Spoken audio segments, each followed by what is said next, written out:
Une très bonne fête des trompettes. Aujourd'hui, on célèbre cette fête qui est la 4e des 7 fêtes de Dieu. Et ça décrit une étape importante de son plan. Le titre de mon message aujourd'hui, le jour où tout changera. Comme aujourd'hui, là, quand ça va se réaliser d'ici quelques brèves années, ce que je vous annonce comme titre va se passer. Le jour où tout changera.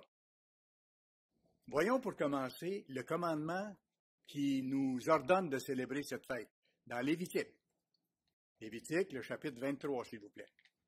On va voir le commandement que Dieu a donné aux Israélites et qui s'adresse à nous aujourd'hui, qui sommes les Israélites spirituels.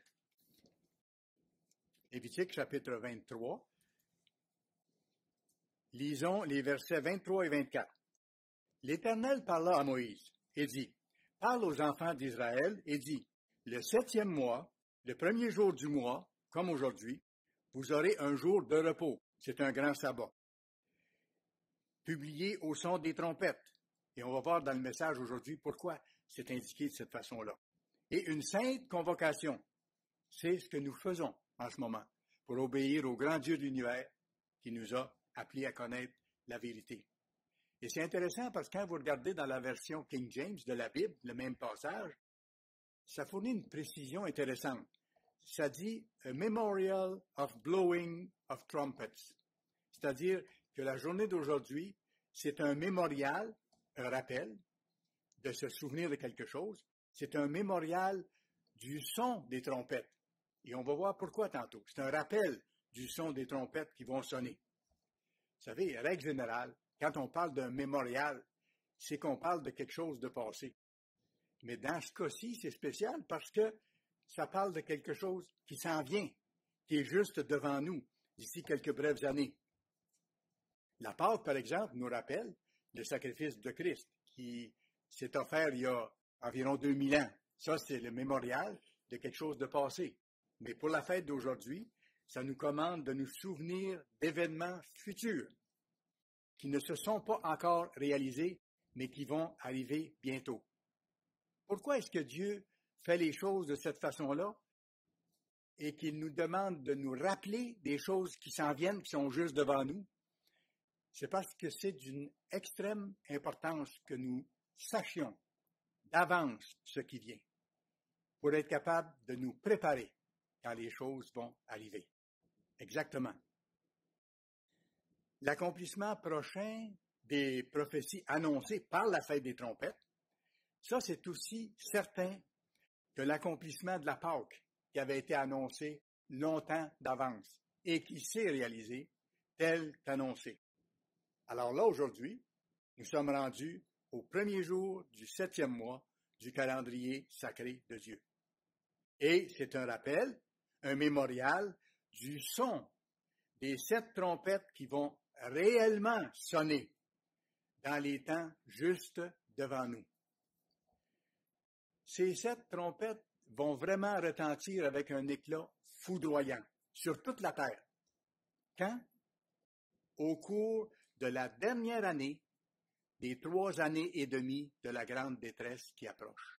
Au cours de la dernière année des 12 derniers mois, c'est là que les 7 trompettes vont se faire entendre au cours de ces 12 mois-là.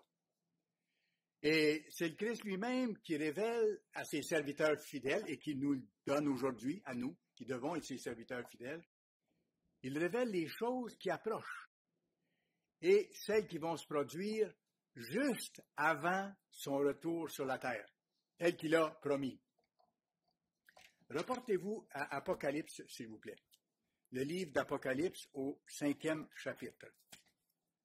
Apocalypse, chapitre 5. Ici, l'apôtre Jean explique ce que je vous mentionne. Il l'explique très bien. Et pourquoi est-ce qu'il peut l'expliquer? Parce que Dieu lui a donné une vision de ces choses-là d'avance pour nous la transmettre à nous. Dieu lui a donné l'ordre de mettre par écrit ce qu'il a vu et c'était à notre intention. D'ailleurs, je me base pour le sermon d'aujourd'hui sur la brochure qui s'appelle « Le mystère révélé de l'Apocalypse ». Vous pourrez peut-être la revoir ou le voir pour les personnes qui sont les nouvelles avec nous pour voir plus de détails que ce que je peux vous donner aujourd'hui et voir vraiment le développement des événements qui approchent.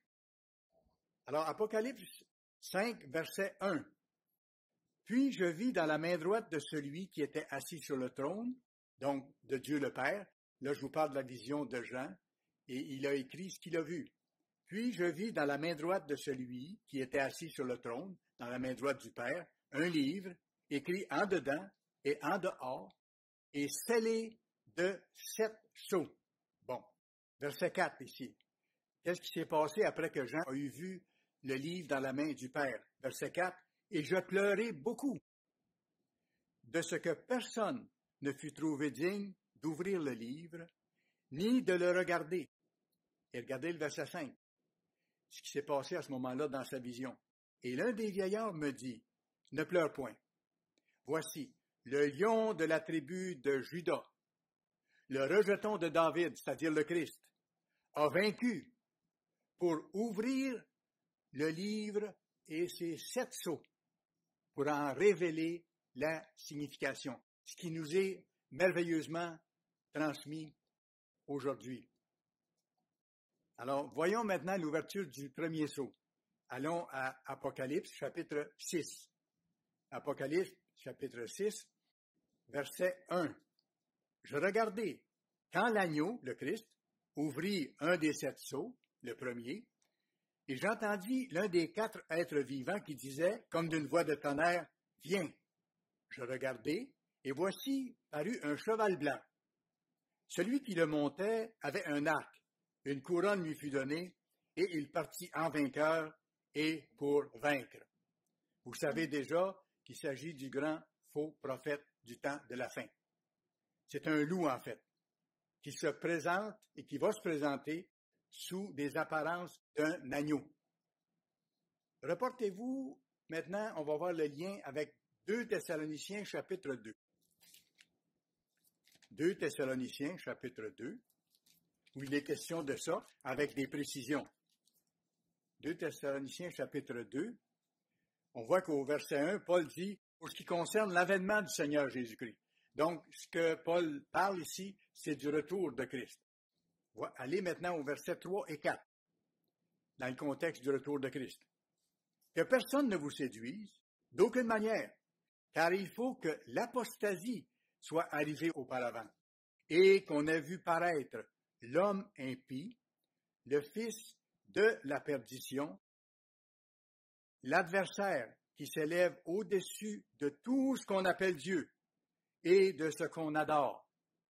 Il va jusqu'à s'asseoir dans le temple de Dieu, se proclamant Dieu lui-même, se proclamant le Saint-Père. Alors qu'il y a seulement Dieu qui est Père spirituel et qui est Saint. Et on va voir le sort maintenant de cet homme-là qui va diriger une grande entreprise religieuse au temps de la fin, une grande organisation. On l'a au verset 8, un peu plus loin. Alors paraîtra l'impie, dont je vous parle, que le Seigneur Jésus détruira par le souffle de sa bouche et qu'il écrasera par l'éclat de son avènement. Alors son sort est déjà déterminé et c'est ce qui va se passer avec le retour du Christ. Maintenant, je vais vous citer un tout petit passage de la revue que je vous ai parlé tantôt, pas de la revue, mais de la brochure que je vous ai mentionnée tantôt, Le mystère révélé de l'Apocalypse, à la page 26, en ce qui concerne le point que je suis en train d'expliquer. Ce dernier faux dirigeant religieux, qui sera indéniablement un individu attachant et charismatique, réussira une immense escroquerie sur la scène mondiale. C'est pas limité, là, sur la scène mondiale. Il ne se présentera pas comme un antéchrist, mais il se présentera comme le dirigeant de l'Église chrétienne dans son ensemble, pour le supposé bien de tout le monde. Lorsque ce dernier faux prophète paraîtra sur la scène mondiale, les véritables chrétiens seront capables de connaître exactement où nous en serons dans le déroulement de la prophétie. Le premier sceau aura été ouvert, et là va paraître ce grand faux prophète qui va faire grande sensation dans le monde entier. Alors, on saura où on est rendu dans le déroulement de la prophétie. Le premier sceau aura été ouvert et son accomplissement pour les temps de la fin se sera réalisé. L'ouverture des sceaux suivants ne tardera pas. Ça va quand même s'enchaîner assez rapidement. Et là, ce que je vais faire maintenant dans le message, c'est que je vais résumer, sans entrer dans les détails, ce qui se passera après le premier sceau, pour qu'on ait une image d'ensemble. Vous pourrez, comme je dis, lire la brochure vous-même pour avoir les détails puis mettre les liens dans ce que je vous donne. Quand le Christ ouvrira le deuxième sceau, il y a un cheval roux qui apparaît. Quand le Christ ouvre le deuxième sceau, comme on voit dans la description, il y a un cheval roux qui apparaît, mené par un cavalier qui a une grande épée. Ça veut dire quoi? Ça veut dire des guerres de plus en plus nombreuses, de plus en plus étendues et de plus en plus graves. Troisième sceau. Je fais le tour des sceaux, là. Troisième sceau, un cheval noir dont le cavalier a une balance dans sa main pour peser. Ça veut dire quoi? Ça veut dire des prix élevés de plus en plus de la nourriture. Ce que nous voyons maintenant, lorsqu'on va faire notre commande d'épicerie, alors que les prix augmentent beaucoup, c'est très peu à côté de ce qui va venir quand le cheval noir entrera en scène. Donc, prix élevé de la nourriture. Deuxièmement, rareté des aliments. Troisièmement, famine, qui est la conséquence qui en découle. Quatrième sceau, cheval verdâtre, dont le cavalier a le pouvoir de faire mourir un quart de toute la population mondiale. Un quart de toute la population mondiale. Comment? Par les maladies, les épidémies, par les bêtes sauvages. C'est exactement ce que la Bible nous montre. Écoutez, on parle de choses graves qui sont touchantes parce qu'on parle de souffrance qui vient, mais c'est la fête de Dieu. On se réjouit quand même parce que c'est la fête de la délivrance qui vient par rapport à ces choses-là. Ces choses-là vont arriver de toute façon. Mais nous, on doit avoir la joie au cœur, même si les choses sont difficiles dans le monde pour plein de gens autour et même pour plusieurs d'entre nous. Parce que notre joie profonde, ce n'est pas un plaisir passager, c'est de savoir qu'il y a un Dieu tout-puissant qui va amener la délivrance et qui nous révèle d'avance les étapes difficiles qui s'en viennent pour qu'on soit prêt, tout simplement. Mais pour qu'on se réjouisse que l'humanité va être délivrée et que nous aurons les bénédictions de Dieu. Bien sûr, je vais un petit peu plus loin, les calamités décrites dans les 4 premiers sceaux, elles ont toujours existé, toujours dans l'histoire de l'humanité. Mais ce qui arrive, c'est qu'elles n'auront jamais existé avec l'intensité et l'ampleur qu'elles auront quand le Christ ouvrira chacun de ces sceaux. Et il n'y a aucun sceau d'ouvert actuellement. Le premier sceau n'a pas été ouvert. On le saura lorsque le premier sceau va être ouvert. Ce n'est pas encore le cas. Certaines personnes ont pensé que le premier sceau avait été ouvert et il n'a pas été ouvert. Sachez que les calamités d'un sceau ne s'arrêteront pas lorsque le sceau suivant sera ouvert. Ça va continuer, ça va s'ajouter. Ces problèmes vont s'ajouter progressivement les uns aux autres et ils vont continuer ensemble jusqu'à la fin. À ce moment-là, les Philadelphiens, c'est-à-dire les membres de l'Église fidèles, persévérants, même s'ils ne sont pas parfaits, ils sont fidèles, ils travaillent à changer avec l'aide de Dieu. À ce moment-là, les Philadelphiens seront déjà dans un lieu de sécurité prévu pour eux par le Dieu Tout-Puissant, qui prend un soin jaloux de ses serviteurs et de ses enfants. Ils seront déjà dans un lieu de sécurité prévu par Dieu. C'est tellement beau quand on voit la description de ça à différents endroits de la Bible. Mais je veux vous emmener dans un endroit spécial, Ésaïe, chapitre 26. Ésaïe, chapitre 26. Pour moi, c'est un chapitre qui m'encourage énormément de différentes façons. Ésaïe, chapitre 26, et regardez le verset 21. où on parle de la réalisation du jour des trompettes quand Christ va revenir. Verset 21, Ésaïe 26. Car voici, l'Éternel sort de sa demeure. Donc, il sort de là où il est maintenant et il vient vers la terre. Pourquoi? Pour punir les crimes des habitants de la terre. Et la terre mettra le sang à nu, elle ne couvrira plus les meurtres. Il y a une époque qui va se terminer à ce moment-là et ça va ouvrir la porte au merveilleux monde qui vient. Allez maintenant dans Joël, chapitre 2. Joël, chapitre 2. Mais avant d'aller là, je vais vous donner un autre verset qu'il ne faut pas que j'oublie ici, qui est très important, qui va exactement dans le contexte de ce que je vous dis. Il parle de l'Éternel qui va sortir de sa chambre, au verset 21, pour venir vers nous. Mais regardez le verset 20. Qu'est-ce qui nous est dit? Qu'est-ce qui est dit aux serviteurs fidèles de Dieu? Va, mon peuple, entre dans ta chambre et ferme la porte derrière toi. Cache-toi pour quelques instants, les 3 années et demie de la grande détresse, jusqu'à ce que la colère soit passée. Alors voyez-vous, au moment où le Christ va sortir du lieu où il habite maintenant pour venir sur la terre, les fidèles serviteurs de Dieu seront déjà dans un lieu de sécurité. Voyez-vous comment tout cela se tient? Maintenant, on va aller dans Joël chapitre 2.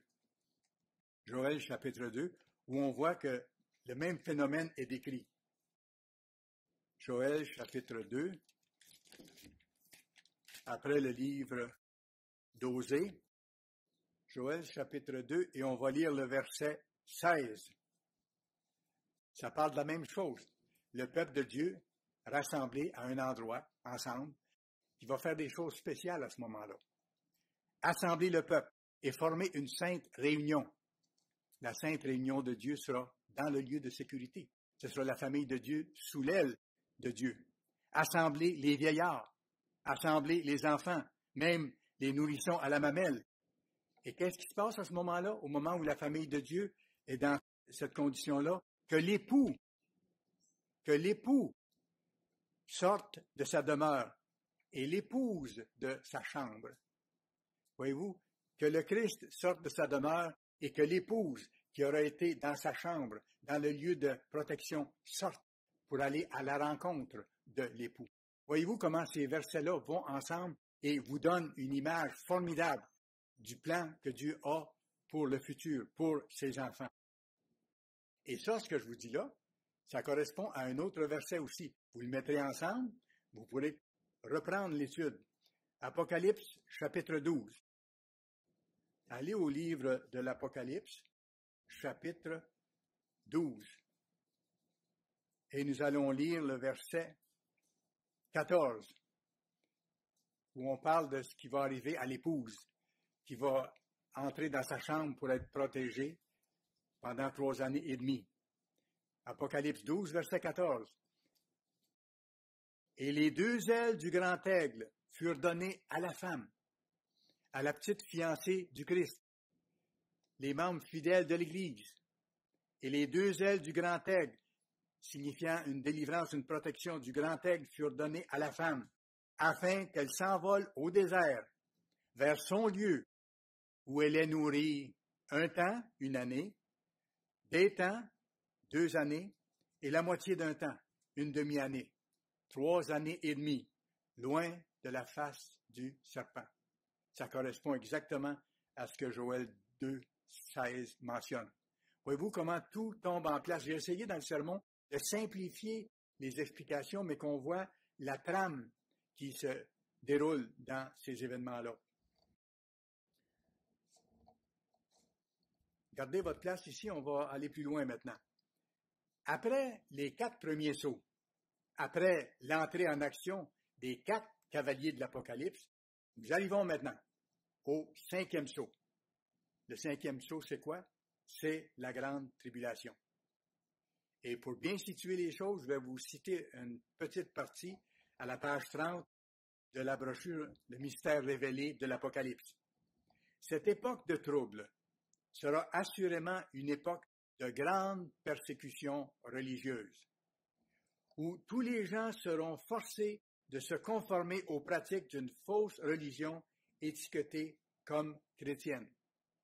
Et Apocalypse 12, on a ça au verset 17. Vous avez gardé votre place. Verset 17.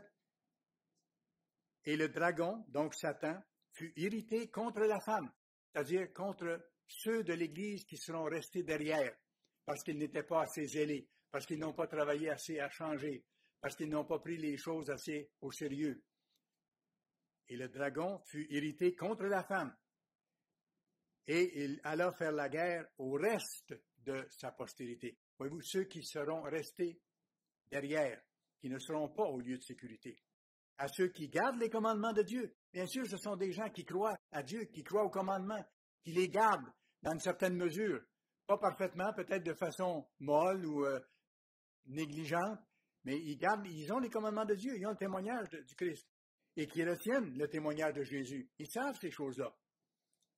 Alors, je reprends la citation ici. Cette époque de trouble sera assurément une époque de grande persécution religieuse, où tous les gens seront forcés de se conformer aux pratiques d'une fausse religion, étiquetée comme chrétienne. Tout le monde devra adorer cette grande église de contrefaçon et sa hiérarchie, appelée l'image de la bête, dans Apocalypse 13, verset 15. Apocalypse 13, verset 15, on parle de l'image de la bête. Un signe distinctif, appelé la marque de la bête, identifiera ceux que les Écritures appellent les fils de la rébellion. Et on a eu des sermons dernièrement sur la marque de la bête, ce que c'est exactement. La marque de la bête sera l'obligation d'observer le dimanche et une défense d'observer le jour saint du sabbat de Dieu. Et c'est là que ça va se diviser exactement. Et à ce moment-là que la grande Église qui sera en charge du monde, en général, va persécuter les gens d'Église et avec son bras armé, l'Empire romain ressuscité va agir contre ces gens-là. Cette grande tribulation-là n'est pas seulement une époque d'extrême persécution religieuse. Ce sera aussi une période où les nations israélites modernes seront attaquées. Nos pays seront attaqués militairement par la bête européenne et où nos nations, malheureusement, seront amenées comme des prisonniers en captivité, comme ça a été le cas pour les Juifs lors de la Deuxième Guerre mondiale. Il est écrit, Jérémie 30, verset 7, pas besoin de vous y reporter, je vous le cite simplement. Jérémie 30, verset 7, vous pouvez noter simplement la référence. Malheur, car ce jour est grand. Il n'y en a point eu de semblable. C'est un temps d'angoisse pour Jacob. Qui est Jacob? Jacob, c'est l'ancêtre des nations israélites. C'est lui qui a eu 12 fils. Et les nations israélites existent encore de nos jours. Et ces nations israélites seront amenées en captivité à ce moment-là. C'est en particulier d'abord Éphraïm, l'Angleterre, Manassé, les États-Unis, et les pays du Commonwealth britannique, Australie, Nouvelle-Zélande, Afrique du Sud, Canada. Alors, aucun des pays israélites, dans ce sens-là, va échapper. Puis, on arrive au 6e sceau, qui est ouvert. Et là, il va apparaître des signes célestes jamais vus auparavant, venant directement de Dieu, parce que par cette intervention-là, Dieu va manifester l'approche de son intervention totale sur la terre.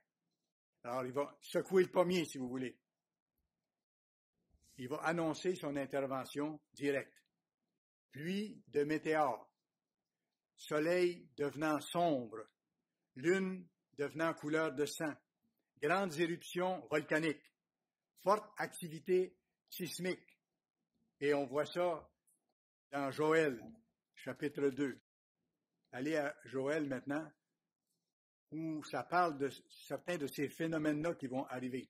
Joël, chapitre 2, et nous allons lire les versets 30 et 31. Regardez ce que Dieu déclare par rapport aux phénomènes qui vont se produire lors de ce 6e sceau. Verset 30 de Joël 2.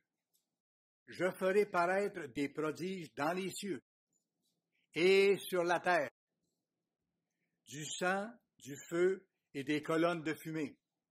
Verset 31. Le soleil se changera en ténèbres et la lune en sang. Ça, c'est la description du 6e sceau. Quand Dieu manifeste qu'il va intervenir totalement dans les affaires du monde. Le soleil se changera en ténèbres et la lune en sang, le 6e sceau, avant l'arrivée du jour de l'Éternel, de ce jour grand et terrible.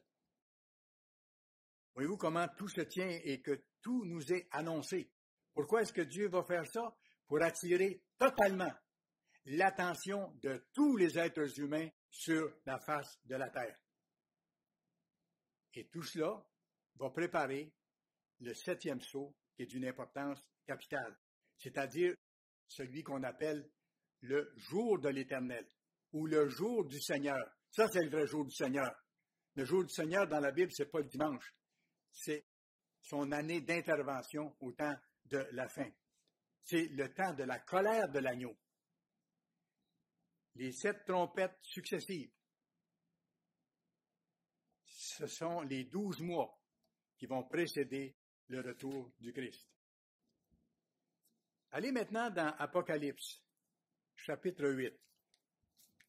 Rendu dans l'histoire où nous sommes maintenant, on va voir ce qui va se produire. On vient de voir, en gros, ce qu'est le 6e sceau. Voyons maintenant le 7e sceau, Apocalypse 8, verset 1. Quand il ouvrit le 7e sceau, il y eut dans le ciel un silence d'environ une demi-heure. Il y a un silence d'une demi-heure environ, ça veut dire une courte période de temps. Là.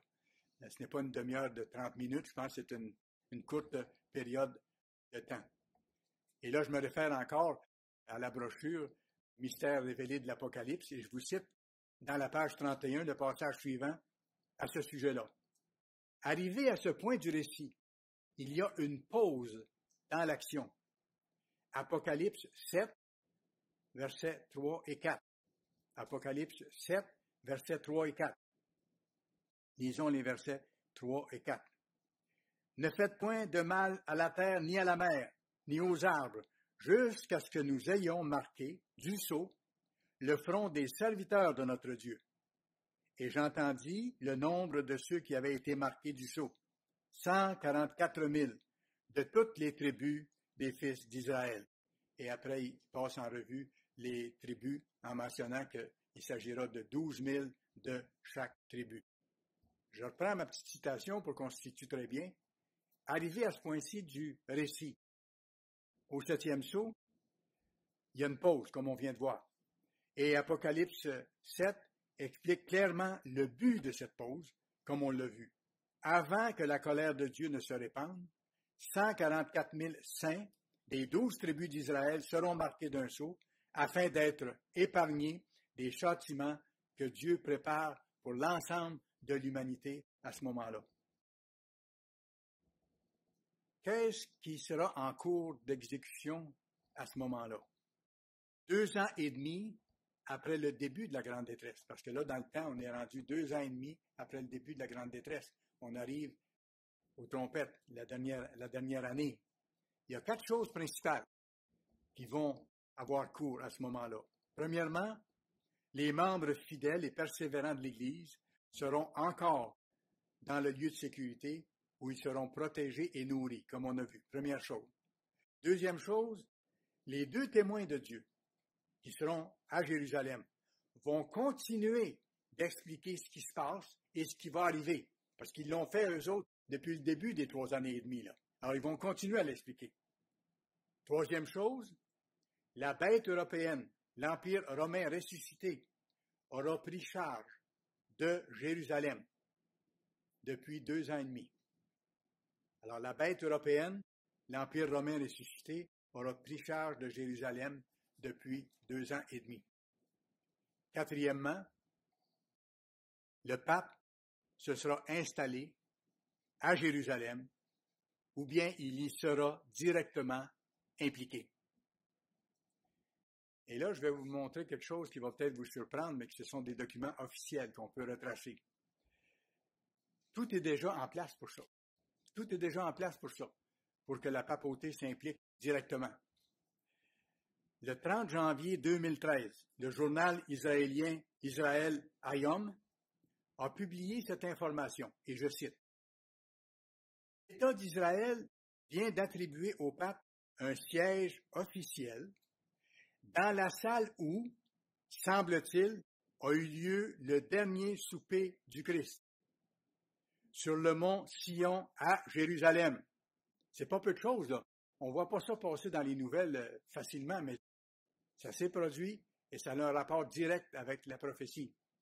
Alors, l'État d'Israël vient d'attribuer au pape un siège officiel dans la salle où, semble-t-il, a eu lieu le dernier souper du Christ, sur le mont Sion à Jérusalem. Selon les officiels israéliens, c'est un moyen d'attirer davantage de touristes à Jérusalem.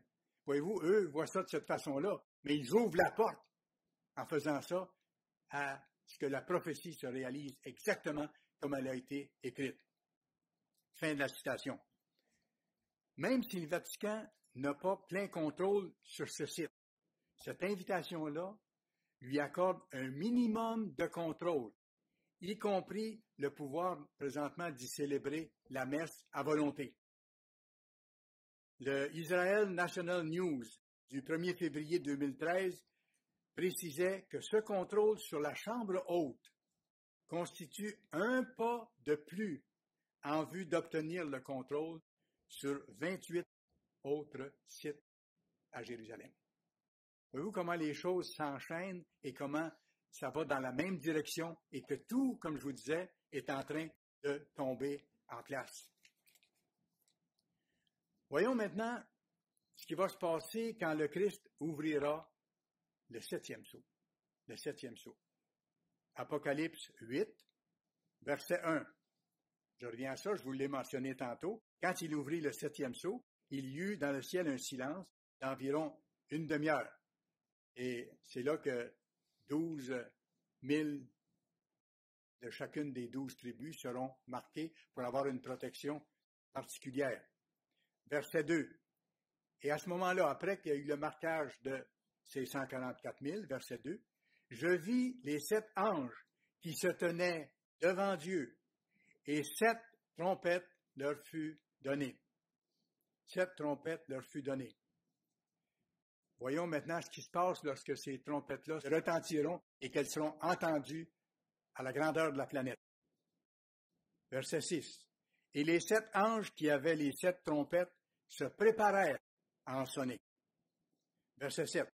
Le premier sonna de la trompette, et de la grêle et du feu, mêlés de sang, furent jetés sur la terre.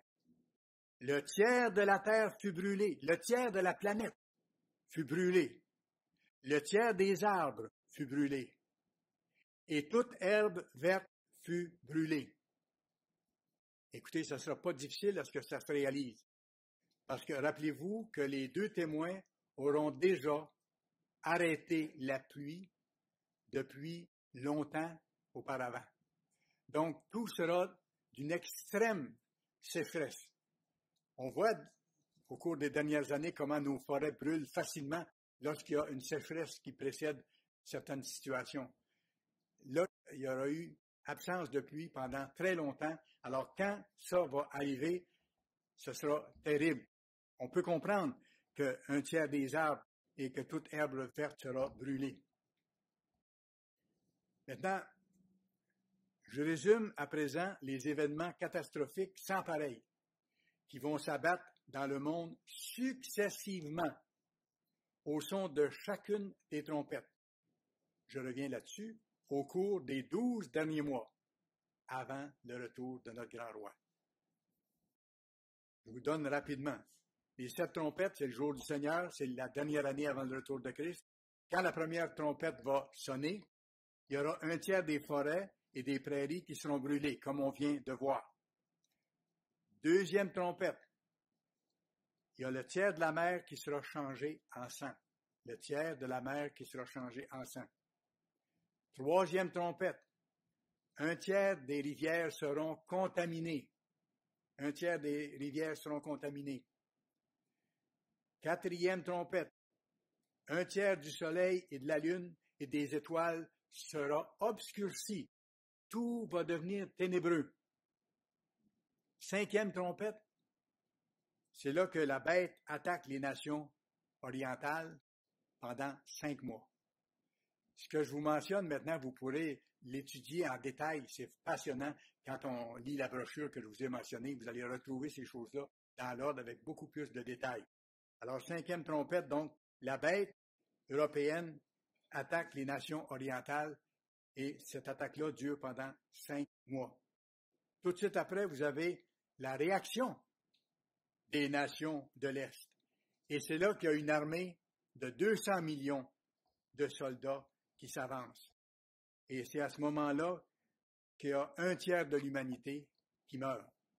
Un tiers de l'humanité restante sera détruite, sera annihilée. Arrive ensuite la fameuse 7e trompette, l'intronisation du Christ. C'est là que le Christ sera désigné comme venant sur la terre. La 7e trompette annonce des fléaux, les 7 derniers fléaux. Et ces 7 derniers fléaux-là vont se dérouler en seulement quelques jours. Parce que si c'était plus que ça, il n'y aurait plus personne de vivant sur la face de la terre. Qu'est-ce qui va arriver à la fin de tous ces événements aux serviteurs fidèles de Dieu qui auront persévéré avec son aide, parce que tout seul on n'est pas capable, qui auront été zélés, pas parfaits, mais qui auront tenu? Nous naîtrons dans la famille de Dieu. Nous naîtrons de l'Esprit. À ce moment-là, nous deviendrons 100% spirituels, immortels, glorieux, comme le Christ. Et c'est indiqué à plusieurs endroits dans la Bible que c'est ce que nous sommes appelés à devenir. Parce que nous allons naître dans la famille de Dieu, devenant des êtres totalement spirituels, comme le Père et comme le Christ. Pas de même niveau d'autorité, absolument pas. Eux vont toujours être les gouvernants et les dirigeants de l'univers. Mais on naîtra en tant qu'être spirituel comme le Christ. On sera lumineux comme le Christ. Mais, si la lumière qui émanera de nous sera brillante, elle ne sera pas aussi brillante que la lumière qui émane de Jésus-Christ. C'est ça. Et c'est intéressant de voir parce que c'est clairement indiqué dans la Bible. L'apôtre Paul fait mention de ça. Et quand on le voit dans le contexte de ce que je vous dis, on voit un peu ce que Paul a compris et ce qu'il explique. Reportez-vous à 1 Corinthiens, chapitre 15. Vous allez voir, c'est fascinant, cette description-là qui est donnée ici. 1 Corinthiens, chapitre 15. Et regardez le verset 41. Autre est l'éclat du soleil, autre l'éclat de la lune. C'est vrai, le soleil est beaucoup plus éclatant que la lune, même si les deux éclairent. Et autre l'éclat des étoiles. Même une étoile diffère en éclat d'une autre étoile.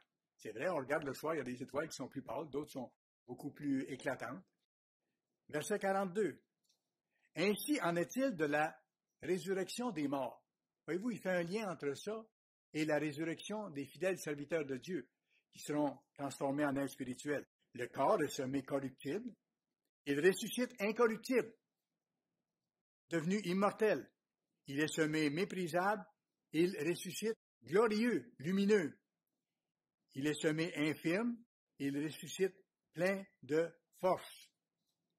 Maintenant, revenez avec ça en tête au verset 41 qu'on a lu tantôt. Autre est l'éclat du soleil, autre l'éclat de la lune, et autre l'éclat des étoiles. Et même une étoile diffère d'une autre étoile. Alors voyez-vous, on sera glorieux, mais on n'émanera pas la même force de lumière que le Christ ou que le Père. Mais ça nous montre une réalité qui nous dépasse, dans le fond. Ça dépasse toute l'imagination humaine. C'est écrit là. C'est pas nous qui l'avons composé. Et on voit que dans le plan de Dieu, ça arrive à la place que ça doit arriver. Et ce qui nous est réservé, c'est ça. Mais ça, c'est juste notre transformation. On aura des choses à partir de là à faire qui seront fantastiques. Commencera un nouveau monde où on pourra aider les gens, les aider à connaître les choses que nous découvrons maintenant, les aider à faire le chemin avec notre aide et avec l'aide du Christ. et rebâtir un monde totalement différent. C'est ce à quoi nous sommes appelés. Reportez-vous à Philippiens chapitre 3. On parle de l'éclat qui différera en ce qui nous concerne les uns les autres et par rapport au Christ. Philippiens chapitre 3. Et regardez ce qui s'est dit au verset 20 et 21. 20 et 21. Mais nous sommes citoyens des cieux. Mais oui, nous sommes déjà membres potentiels de la famille de Dieu et notre citoyenneté, elle est dans le ciel. On n'est plus des Québécois ou des Canadiens ou des Haïtiens ou quelque nation que ce soit. On est membres de la famille de Dieu. Mais nous sommes citoyens des cieux, d'où nous attendons aussi, comme sauveur, le Seigneur Jésus-Christ. Et c'est vrai, on souligne aujourd'hui sa venue prochaine. Et on l'attend, on demande de plus en plus chaque jour, avec de plus en plus d'insistance, à cause des souffrances du monde, que son règne vienne. Et moi, je demande régulièrement à Dieu, abrège le temps, raccourcis le temps qui nous reste d'ici au retour de Christ, pour que les gens cessent de souffrir. Et qu'enfin ils te connaissent et qu'ils aient la joie de découvrir ce que tu nous as donné de découvrir. D'où nous attendons aussi comme sauveur le Seigneur Jésus-Christ. Et regardez le verset 21, qui transformera le corps de notre humiliation, notre corps physique, en le rendant semblable à quoi? Au corps de sa gloire. C'est ce à quoi nous sommes appelés. Pas parce qu'on le mérite absolument pas. Tout nous est donné à partir de l'amour et de la miséricorde de Dieu, en le rendant semblable au corps de sa gloire, par le pouvoir qu'il a de s'assujettir toutes choses. C'est fort. Et si vous voulez avoir une autre confirmation de ça, vous irez voir dans Colossiens 3, verset 4. Notez simplement Colossiens 3, verset 4. Ça dit exactement la même chose, comme dans d'autres endroits d'ailleurs. Mais dans Colossiens 3, verset 4, ça dit ceci. Vous paraîtrez dans la gloire. Vous paraîtrez dans la gloire. C'est-à-dire dans un état glorieux. Il y a quelque chose de fantastique qui nous attend. On ne peut pas l'imaginer. Mais on peut dire merci d'avance puis demander à Dieu, aide-moi à faire ta volonté de mieux en mieux, à ne pas me décourager, à ne pas me décourager non plus à voir les choses qui vont tellement mal alors qu'il y a tellement de souffrance, de ne pas me décourager à cause de ça. Je ne peux rien changer de ça. Mais toi, tu peux changer ces choses-là, selon ton plan. Aide-moi d'ici là, d'ici le retour de Christ, à me préparer comme il faut et à avoir dans mon cœur la joie d'être appelé et la joie d'attendre la délivrance pour l'ensemble de l'humanité. Notre corps physique, c'est quoi? C'est simplement un moule. C'est qu'un moule. C'est un moule de terre dans lequel on a l'esprit que Dieu nous a donné, auquel il a associé son Saint-Esprit lorsqu'on a été baptisé et qu'on a reçu l'imposition des mains d'un ministre de Dieu et que Dieu a mis son Saint-Esprit dans nous. Alors, notre corps, c'est simplement un moule de terre. C'est une demeure temporaire. C'est une tente, si vous voulez. Et cette tente-là, elle aura disparu à ce moment-là. Elle n'existera plus. Qu'est-ce qu'on va garder de notre vie passée et de ce que nous sommes? On va garder simplement le caractère de Dieu que nous aurons développé. C'est ce que nous allons garder. C'est ce que Dieu veut voir. Il veut voir dans ses enfants des êtres qui pensent comme lui, qui veulent le bien des autres comme lui, qui se soucient des autres, qui veulent servir, qui veulent aimer. C'est ce que Dieu veut voir, le caractère qu'on est en train de développer. Tous les fidèles serviteurs de Dieu au cours de l'histoire vont naître dans la famille de Dieu le même jour, vont naître le même jour. Vous savez quel jour? Bien sûr, comme aujourd'hui, au jour de la fête des trompettes. Un jour de fête des trompettes d'ici quelques brèves années. Il y a une place que Dieu décrit ça avec, je trouve, beaucoup d'affection et beaucoup de poésie. Allez pour un dernier verset à Ésaïe, chapitre 66. Dans le livre d'Ésaïe, chapitre 66. Le livre d'Ésaïe me fascine beaucoup. Je pense que je peux dire que dans l'Ancien Testament, c'est mon livre que je pourrais dire préféré. J'y reviens souvent. Ça comprend le plan de Dieu. Il y a tellement de détails, pas juste de détails, mais de profondeur et d'affection de Dieu dans ce qu'on voit. Et ici, Dieu déclare avec poésie et une grande affection ce qui va arriver le jour des trompettes, quand sa famille naîtra. Ésaïe 66, verset 9. Ouvrirai-je le sein maternel pour ne pas laisser enfanter? Dieu dit, mes enfants sont en train d'être préparés pour leur naissance. Moi, en tant que père, est-ce que je vais ouvrir le sein pour que mes enfants ne naissent pas? Pas du tout. Je suis le père qui attend la naissance de mes enfants. Comme un père de famille, je me rappelle, quand on attendait la naissance de nos enfants, on avait tellement hâte que ça arrive, on se préparait, on y rêvait, on en parlait, on goûtait plein de choses avant que ça arrive. Alors, c'est un peu ce que Dieu dit ici. Il dit, ouvrirai-je le sein maternel pour ne pas laisser enfanter? Absolument pas. Moi qui fais naître, c'est lui qui va faire naître ses enfants. Empêcherai-je d'enfanter, dit ton Dieu? Non, non, c'est pas ça que je vais faire. Je vais les faire naître. Je vais les amener à une autre existence, à un autre niveau d'existence, à mon niveau d'existence. Et s'ils sont prêts avec le caractère, je vais leur donner la vie éternelle pour qu'ils puissent servir éternellement. Regardez maintenant là où je veux en venir. Verset 7, un peu avant. Avant d'éprouver les douleurs, elle a enfanté. Donc, ça veut dire qu'à un moment donné, ça va se faire vite, là. Parce que des fois, les douleurs avant l'enfantement, ça dure longtemps, des fois, ça dure moins longtemps. Il dit, avant d'éprouver les douleurs, elle a enfanté. Avant que les souffrances lui viennent, elle a donné naissance à un fils. Et après, il précise, verset 8, qui a jamais entendu pareille chose? Il dit là, je vais vous montrer quelque chose de spécial qui s'en vient. Qui a jamais entendu pareille chose? Qui a jamais vu rien de semblable? Un pays peut-il naître en un jour? Un pays peut-il naître en un jour? Et là, il va plus loin, il précise, parce qu'il parle de sa famille. Une nation est-elle enfantée d'un seul coup? La réponse, c'est oui, à la fête des trompettes que nous célébrons.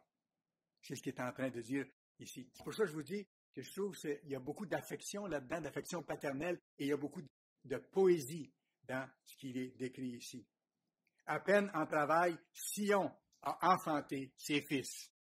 Donc, ça va se produire très rapidement, et l'Église de Dieu, Sion, a enfanté ses enfants le jour de la fête des trompettes.